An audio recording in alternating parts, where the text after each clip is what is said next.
Dakong sunog miulbo sa downtown area sa Cagayan de Oro City karong adlaw. Sobra 70 ka mga balay naugdaw kung asa ang damyos. Miabot ngadto sa sobra 4 million pesos. Aniya ang akong report. Tara, kita na to. Hukog yun ang balay. Ako'y alak ka.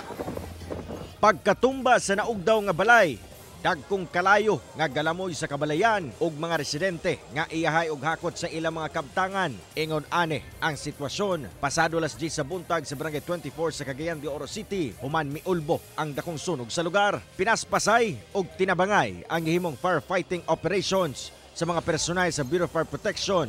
Uban ang pipila ka mga fire volunteer nga miresponde sa sunog. Paspas ang pagkatay sa kalayo, ilabi pa nga sagad gama sa light materials ang mga balay ug kusog nga hangin. Pasado las 11 sa udto, mikalma na ang sitwasyon sa lugar. Apan tataw gihapon ang damyos nga gibilin sa sunog sa mga apektadong residente. Usa si Nanay Leonita sa mga apektadong residente na ugdaw ang balay niini. Gani, emosyonal pa siya sanglit sobra 50 ka tuig na kuno sila nagpuyo sa lugar. Nasunog na. Nasunog na mo, wala gamit na ako, sir. Tanan ugdaw ako rip ug kuano, tanan ugdaw tanan ako gamit. At hasta ko mga manok ug kuan diha. O hasta kong grocery diya nangaurot ako mga baligya, sir. Ugdaw sab ang balay ni Ruel, kinsa ana sa tunga nga bahin sa compound kung asa miulbo ang sunog. Wala na, sunog ana ko mga sina, wala na ko yung sina.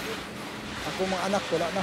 Ay, sapatos yung uniforme sa mga bata, hurot pa ng hasta card, wala nakuha na ko. Sa Sa tala sa BFP, miabot ngadto sa 76 ka mga balay ang naugdaw kung asa moabot ngadto sa kapin 4 million pesos ang damyos.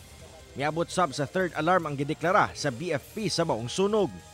Duha ka mga individual ang natala nga nasamdan sa hitabo. Hinoon, nadala na sila sa ospital. Natay reported injury sa duha ka buok. Isa kay laceration sa kilay ug ang isa kay nasa first to second degree burn kay natuluan sa plastic siya. Tuluan siya sa plastic, tunaw na plastic. Samtang padayon pa nga ginaberipika sa BFP ang tinugdan sa sunog. Kana sa investigation pa na siya kay wala pa man tay definite na source or para to na determine kung unsa jud hinungdan sa sunog. Pero possible gikan sa household siya, no? Yes, sir. Most likely. Kauban si Jaybert Pairat, Cyril Chavez. 1 Mindanao.